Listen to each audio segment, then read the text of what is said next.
Apa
kabar teman semua? Kita kembali lagi di Kick Out.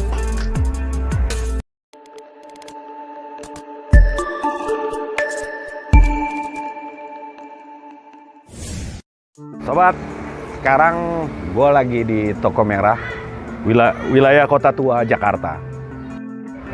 Sobat Kick Out, Toko Merah ini adalah saksi bisu dari pembantaian etnis Tionghoa di tahun 1740, di mana etnis Tionghoa dibantai habis-habisan. Kurang lebih menurut data yang ada, sampai 10.000 manusia Tionghoa dibantai, dan 500 orang lebih itu luka berat. 600 sampai 700 rumah dibakar di wilayah sini. Sangat mengerikan sekali saat itu. Kalian penasaran kan, apa penyebabnya sampai etnis Tionghoa dibakar rumah-rumah mereka dan menimbulkan begitu banyak korban? Awalnya begini. Dulu di Batavia ini memiliki banyak pabrik gula yang didirikan oleh kolonial Belanda. Tapi Sobat Kick Out, jangan berpikir Batavia zaman saat itu sama dengan Jakarta sekarang.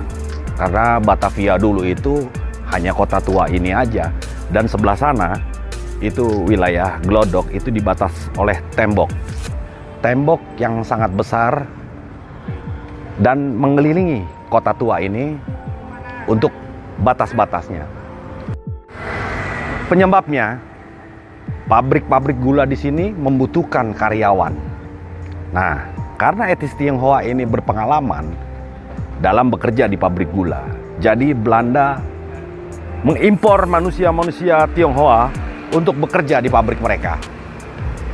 Alhasil, awal-awal tahun, 2 tahun kemudian berjalan dengan lancar. Tapi begitu harga gula anjlok di pasaran Eropa, banyak orang Tionghoa yang nganggur, di PHK, sehingga terjadilah masalah sosial di wilayah sini. Hingga suatu saat terjadi kerusuhan yang mengakibatkan terbunuhnya 50 opsir Belanda oleh para pendatang Tionghoa yang notabene adalah pegawai pabrik gula. Dikarenakan pabrik gula banyak yang tutup dan mereka menganggut, mereka kecewa. Sehingga terjadilah benturan-benturan antara pendatang Tionghoa dengan kolonial Belanda. Tapi pemerintah VOC saat itu membuat sebuah solusi. Dan sebagian dari mereka dibawa ke Madagaskar untuk kerja di daerah sana. Tetapi Sobat Kickout, hoax zaman dulu mungkin sama dengan hoax zaman sekarang. Banyak orang membuat hoax bahwa pasukan etnis Cina ini yang dikirim ke Madagaskar itu ditenggelamkan di laut oleh kolonial. 50 opsir Belanda yang tewas dikeroyok oleh pasukan Tionghoa membuat Gubernur Jenderal Adrian Falkenir sebagai pemimpin kota Batavia ini sangat murka dan memberikan perintah kepada anak buahnya untuk menembak mati bagi perusuh-perusuh Tionghoa. Geger Pacinan dikenal sebagai tragedi Angke dan dalam bahasa Belanda Chinese-moord yang berarti pembunuhan orang-orang Tionghoa, merupakan sebuah genosida terhadap orang keturunan Tionghoa di kota pelabuhan Batavia atau Hindia Belanda, sekarang bernama Jakarta. Kekerasan dalam batas kota berlangsung dari 9 Oktober hingga 22 Oktober 1740. Sedangkan berbagai pertempuran kecil terjadi hingga akhir November di tahun yang sama.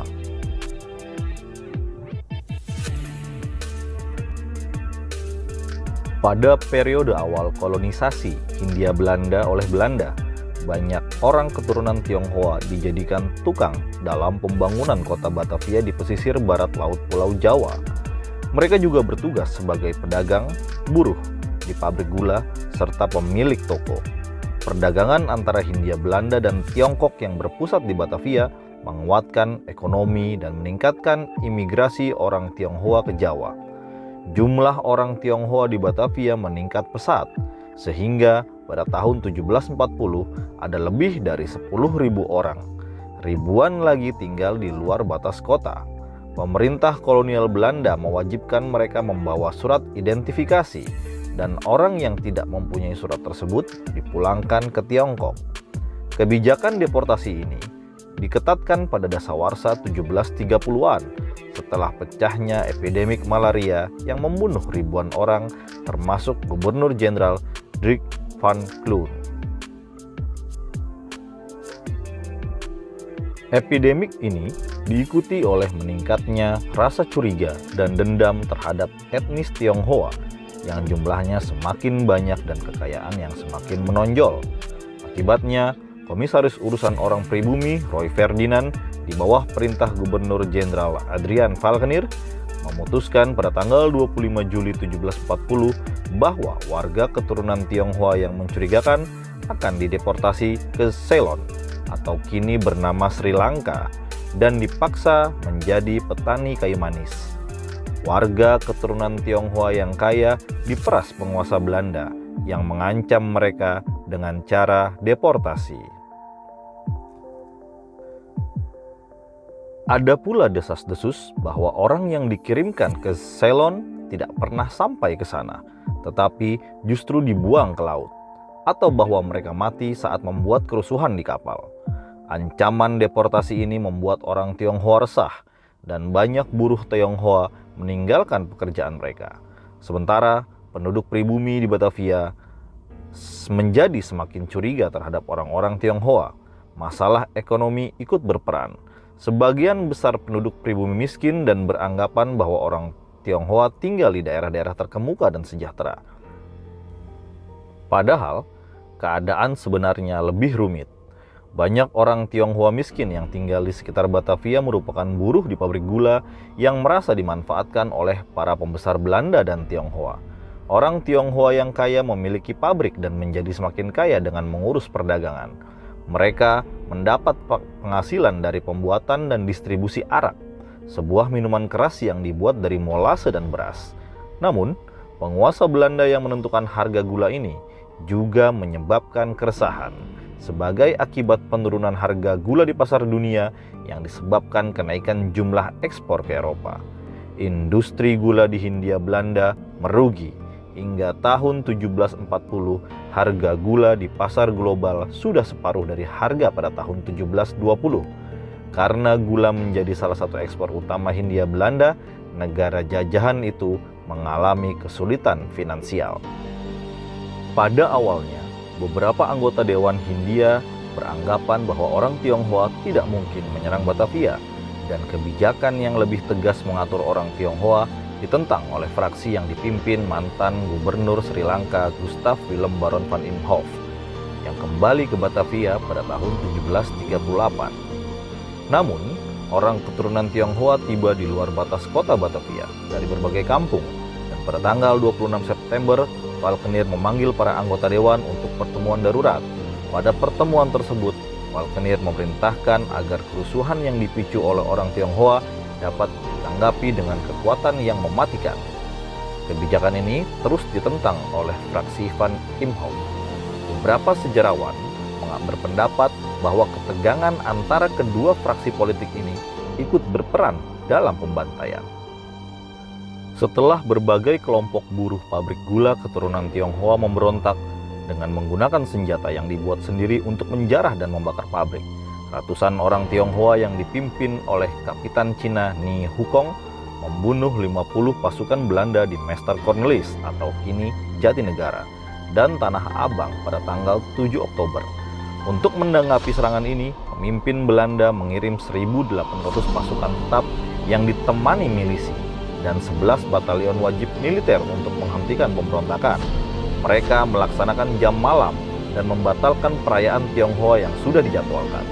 Karena takut bahwa orang Tionghoa akan berkomplot pada malam hari, yang tinggal di dalam batas kota dilarang menyalakan lilin dan disuruh menyerahkan semua barang hingga pisau paling kecil sekalipun.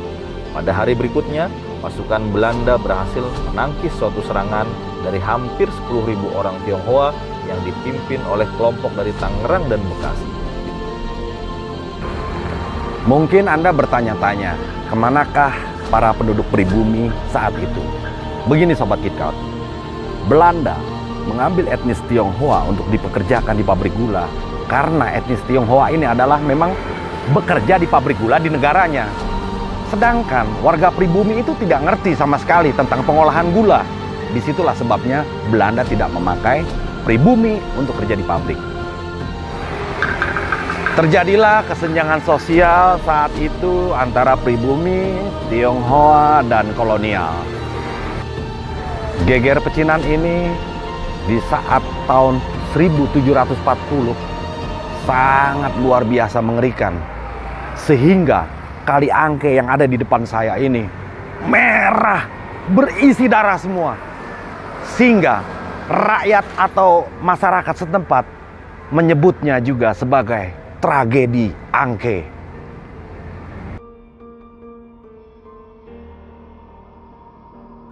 Sementara itu, gosip mulai tersebar dalam kelompok etnis lain, termasuk budak dari Bali dan Sulawesi, serta pasukan Bugis dan Bali, bahwa orang Tionghoa berencana membunuh atau memperkosa orang pribumi untuk menjadikan mereka sebagai budak. Untuk mencegah hal tersebut, kelompok-kelompok ini mulai membakar rumah-rumah milik orang Tionghoa di sepanjang Kali Besar. Ini disusul oleh serangan Belanda terhadap tempat tinggal orang Tionghoa di Batavia. Politikus Belanda yang anti-kolonis W.R. van Howell menulis bahwa wanita hamil dan orang yang sedang menyusui, anak kecil, dan para pria gaek jatuh dalam serangan. Tahanan dibantai seperti domba. Sekitar pukul 5 sore, serdadu Belanda mulai menembakkan meriam ke arah rumah orang-orang Tionghoa. Sehingga rumah-rumah tersebut terbakar. Beberapa orang Tionghoa tewas di rumah mereka. Sementara yang lainnya ditembak saat keluar dari rumah atau melakukan bunuh diri, yang berhasil mencapai kanal dibunuh oleh pasukan Belanda yang menunggu di perahu kecil. Sementara pasukan Belanda lainnya mondar-mandir di antara rumah-rumah yang sedang terbakar, mencari dan membunuh orang Tionghoa yang masih hidup. Tindakan ini kemudian tersebar di seluruh kota Batavia. VOC lalu membuat sebuah solusi atas tragedi Geger Pacinan atau yang disebut juga tragedi Kaliangke. Solusinya adalah para kolonial memindahkan etnis Tionghoa dari kota Batavia ini keluar kota Batavia di batas tembok sana, yang sekarang kita kenal dengan daerah Glodok. Pemindahan etnis Tionghoa ke wilayah batas kota Batavia ini, ke wilayah Glodok sana, memudahkan pihak kolonial untuk mengawasi mereka. Pihak kolonial menghadapkan meriamnya ke arah sana, ke arah Glodok, tempat di mana para etnis Tionghoa yang berada, agar pihak kolonial bisa mengontrol kalau terjadi lagi pemberontakan kecil-kecilan dari etnis Tionghoa.